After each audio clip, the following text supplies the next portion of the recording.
अनुसार। जल्दी से मैं आप लोगों को एक दो पॉइंट बताना चाहता हूं, बहुत ध्यान से सुनेगा। परमेश्वर आपको अपने में नया बनाना चाहता।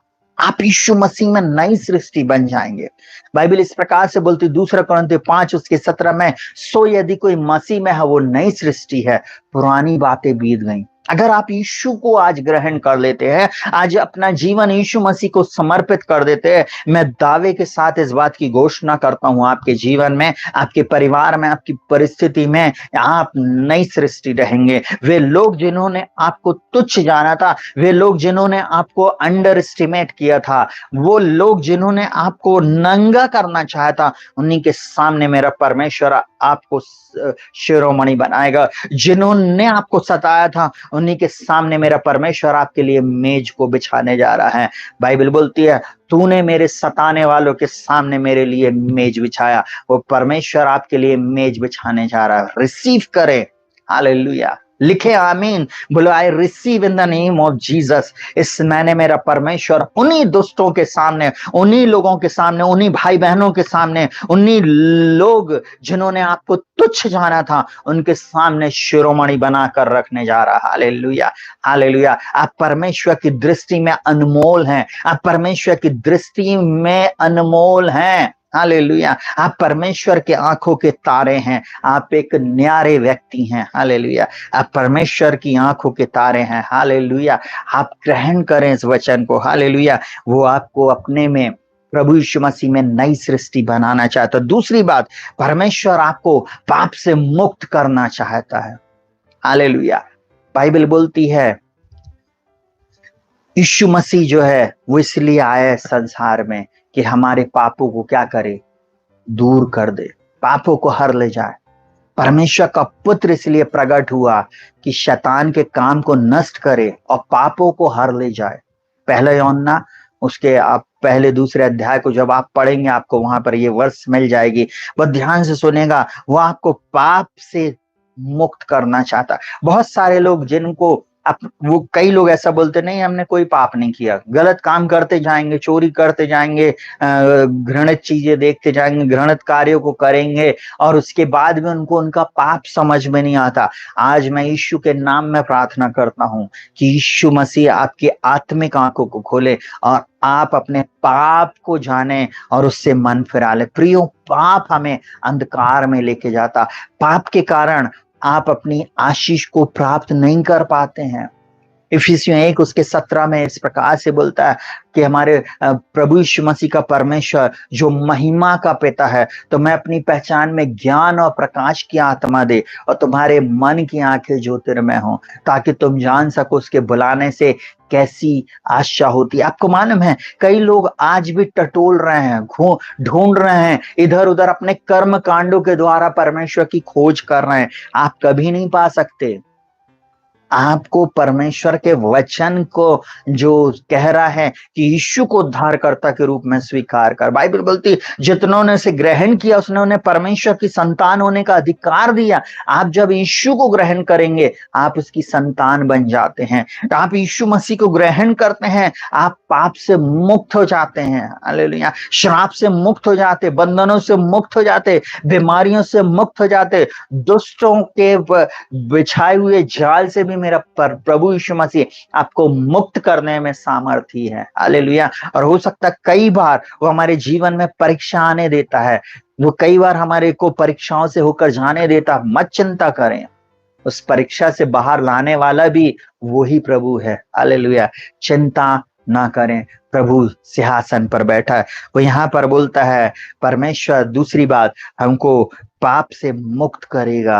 आप पाप से मुक्त हो जाएंगे। तीसरी बात, परमेश्वर पिता आपको और मुझको एक नई आशा देते। इस नए महीने में वो हमें नई आशा देते। न्यू होप मेरे और आपके जीवन में एक नई आशा। आप वीजा के लिए इंतजार कर रहे थे ना, खत्म हो गया आपका इंतजार। आप वीजा रिसीव करो, जाओ। आप जॉब के लिए इंतजार कर रहे थे, प्रभु बोल रहा है ये लो जॉब, जाओ। आप प्रभु के चरणों में बैठे थे, आप प्रभु के साथ ईमानदारी के साथ चल रहे थे, आपने प्रभु के साथ पवित्रता का जीवन जिया, पवित्रता में आपने जीवन जिया, दुख उठाते हुए आपने जीवन जिया, बिना कुड़कुड़ाए, बिना बड़बड़ाए, आपके जीवन में निश्चित पौ फटेगी। निश्चय परमेश्वर आपके जीवन में अद्भुत चमत्कार करेगा। हालेलुया। और आप अपनी जीवन में उन आशीषों को देखने पाए। वो एक नई आशा देने जा रहा है, एक नई आशा के साथ आप जाएं। हालेलुया। परमेश्वर पिता, आप अद्भुत करने जा रहे हैं। प्रभु, आप अद्भुत करने जा रहे हैं। हालेलुया। आज अभी तक आपको समझ में नहीं आ रहा कि कैसे होएगा। मैं एक उदाहरण आपको दे रहा हूं, बहुत ध्यान से सुनिएगा। एक वचन के साथ मैं आपको उदाहरण बताना चाहता हूं। निर्गमन 17वां अध्याय और उसका 6वां पद बोलता है, देख मैं तेरे आगे चलकर होरेब पहाड़ की एक चट्टान पर खड़ा रहूंगा और तू उस चट्टान पर मारना, तब उसमें से पानी निकलेगा जिससे ये लोग पिए। तब मूसा ने इस्राएल कि वृद्ध लोगों को देखते वैसा ही किया। बहुत ध्यान से सुनिएगा, मैं एक बात आप लोगों को बताना चाहता हूँ। बोलता, देख मैं तेरे आगे चलकर, हालेलुया, मेरा परमेश्वर आपके आगे जाकर रास्तों को बनाने वाला, मेरा परमेश्वर आपके आगे जाकर परिस्थिति को बदलने जाने वाला परमेश्वर है। मेरा परमेश्वर जहां जल नहीं है, निर्जल जगह है, वहां पर जल देने वाला परमेश्वर है। इजरायली एक ऐसे स्थान पर पहुंचे जहां उन्हें पानी नहीं मिला और कुड़कुड़ाने और बुड़बुड़ाने लगे। आपको मालूम, इतने आश्चर्य कर्म देखने के बाद भी कई लोगों के जीवन में कुड़कुड़ाहट और बुड़बुड़ाहट है।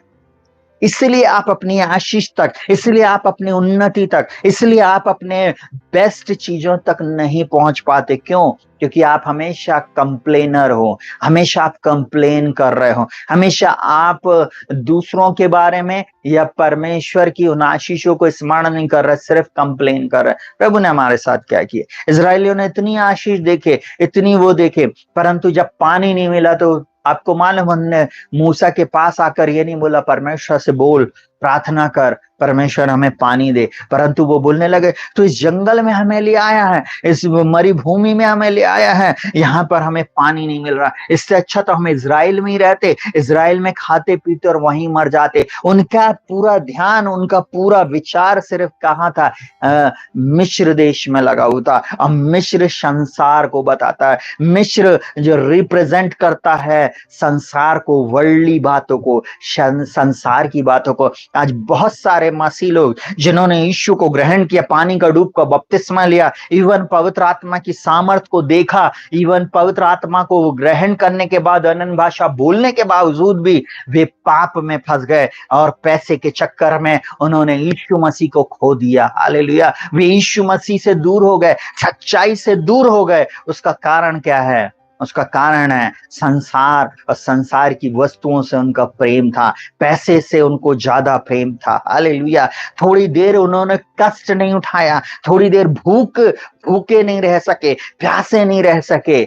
हमेशा कुड़कुड़ाने और बुड़बुड़ाने वाले लोग अपनी डेस्टिनी तक कभी नहीं पहुंचते। आप उठाकर देख लेना, आपके आसपास में ऐसे ऐसे अंकल आंटी, ऐसे बहुत सारे लोग होंगे, बुजुर्ग, वे बोलेंगे एक समय परमेश्वर में को ऐसा इस्तेमाल करता था, उनकी कहानी वहीं एंड हो जाती है, करता था। वे कभी ये नहीं बोलेंगे परमेश्वर का धन्यवाद हो, आज भी वो मुझे इस्तेमाल करता है। धन्यवाद तो इस बात का है कि आज भी आप इस्तेमाल किए जा रहा। परमेश्वर का धन्यवाद, उसने मुझको दीर्घायु दिया। परमेश्वर का धन्यवाद, 8 महीने मेरे जीवन में दुख के थे, परंतु ये 9वां महीना मेरे जीवन में आशीष का महीना रहेगा। 8 महीने में हो सकता फाइनेंशियल क्राइसिस से होकर जा रहा था, परंतु ये 9वां महीना प्रभु आप मुझे भरपूरी का जीवन देने जा रहे। प्रभु आप इसलिए आए कि मैं जीवन पाऊं और बहुत आयत का जीवन पाऊं। ओ परमेश्वर चाहता है, देखो देखो मैं एक नई बात करता हूं। यहां बोलता, देखो मैं तेरे आगे चलकर होरेब चट्टान, पहाड़ की एक चट्टान पर खड़ा रहूंगा और तू क्या करना, और तू उस चट्टान पर मारना, तब उसमें से पानी निकलने लगेगा। संसार में कोई ऐसा कर नहीं सकता है, सिर्फ मेरे पिता परमेश्वर को छोड़कर, मेरे प्रभु यीशु मसीह को छोड़कर, उसके पवित्र आत्मा को छोड़कर कोई भी ऐसा चमत्कार नहीं कर सकता है। क्योंकि जब वो बोलता है तब वैसी चीजें हो जाती हैं। आपको मालूम है, जब उसने बोला और चट्टान में से, कहना चाहिए, पानी निकलने लगा। मूसा गया और वहां पर उसने चट्टान में पानी मारा और वहां से पानी निकलने लगा। क्या आपकी परिस्थिति को मेरा परमेश्वर नहीं बदल सकता? एक स्पर्श मेरे परमेश्वर का और आपकी परिस्थिति बदल जाएगी। मेरे परमेश्वर का एक स्पर्श आपके जीवन में, और जिस रोग में आप हो वो रोग दफा हो जाएगा। मेरा परमेश्वर जब आपकी परिस्थिति को बदले, छुएगा, आपका ट्रांसफर जहां आप सोच भी नहीं रहे हो, जहां आप बोल रहे प्रभु मेरा ट्रांसफर कब होएगा, कहीं ऐसी जगह तो ना हो जाए जहां मैं नहीं चाहता, मेरा परमेश्वर आपको मनचाही जगह पर आशीष देने जा रहा, ट्रांसफर देने जा रहा। परमेश्वर जहां आप बोल रहे हैं मेरा कभी प्रमोशन नहीं आएगा, एक स्पर्श प्रभु के कहना चाहिए साथ चलने में आपको जब परमेश्वर का मिलेगा, आपको मैं एक बात बोलूं, जहां आप डिजर्व नहीं करते वहां आपको प्रमोशन मिलेगा। हो सकता है वो कोर्ट केस जो इतने लंबे समय से चल रहा, आपके प्रति फेवर नहीं आ रहा, एक स्पर्श परमेश्वर का जब वो आपके आगे जाएगा, आपका कोर्ट केस आपके फेवर में आ जाएगा। हालेलुया। अभी तक आपने जवान बेटे बेटियों मुझे जो सुन रहे हैं, अभी तक आपने अपनी पूरी शक्ति से पढ़ाई किया और आप कुछ अचीव नहीं कर पाए, पर जब परमेश्वर आपके आगे जाएगा, ऐसे बंद द्वार को खोल देगा, वो आपको सुपरनैचुरल रीति से उस स्थान पर पहुंचाएगा जिसके लिए उसने आपको तैयार किया है। हो सकता वो आपकी जॉब हो सकता वो आपके कहना चाहिए अच्छा कहना चाहिए बिजनेस हो सकता वो आपके लिए बहुत बेस्ट कहना चाहिए हायर स्टडी के लिए आपके लिए मार्गों को खोलने जा रहा। मैं नहीं जानता, परंतु वो परमेश्वर आपको अब्रॉड भी ले जा सकता, अमेरिका, यूरोप, कौन सी यूनिवर्सिटी मैं नहीं जानता, परंतु परमेश्वर वहां पे पहुंचाने में सामर्थ्य है। उसका एक स्पर्श जब वो आपके आगे जाएगा, मुझे नहीं मालूम मैं आज किसके लिए इस बात को बोल रहा हूं, परंतु वो आपके लिए वो जीवन साथी, वो जीवन संगनी आपके लिए जो उसने रखा है उसको आपके सामने ले आएगा। हालेलुया। जब वो आपके आगे जाएगा, जिसे लोगों ने रोक दिया, लोगों ने जब एक हिंदी की कहावत है भांजी मारते, लोगों की शादियां नहीं होने देते, लड़के लड़कियों की शादी नहीं होने देते, जादू टोना करते, तंत्र मंत्र करते, एक दूसरे उनके विरुद्ध में बोलते हैं, अरे उनकी लड़की ऐसी, उनका लड़का ऐसा, वो शराब पीता, वो गुटखा खाता, वो गलत चीजें। आपको मालूम है, जब आप प्रार्थना करोगे परमेश्वर आपके आगे जाएगा और वो दरवाजा, वो द्वार खोलेगा जहां पर आपका वो जीवन साथी है, वहां जहां आपकी जीवन संगनी है, वहां आपकी मैरिज के लिए मार्ग खुल जाएंगे। हालेलुया। विश्वास करें, एक ऐसा बिजनेस प्रभु आपको देने जा रहा है, जॉब के पीछे मत भागें। प्रभु जब आपको बिजनेस देने जा रहा है ना, आप इमेजिन नहीं कर सकते, आप कल्पना नहीं कर सकते, वो परमेश्वर आपको ऐसा बिजनेस देगा। और मैं कह रहा हूं, वो जहां पर लोग डाउन जा रहे हैं ना, वहां पर अप जाएंगे आप। हालेलुया। वहां पर आपका बिजनेस फ्लरिश होएगा। आप यीशु मसीह में अगर आ गए हैं, यीशु मसीह में जब वो आपके आगे जाएगा, अद्भुत बातें हो जाएगी। निर्जल देश में पानी बहाने वाला मेरा एकमात्र परमेश्वर है। हालेलुया। अद्भुत युक्ति करने वाला महापराक्रमी परमेश्वर है।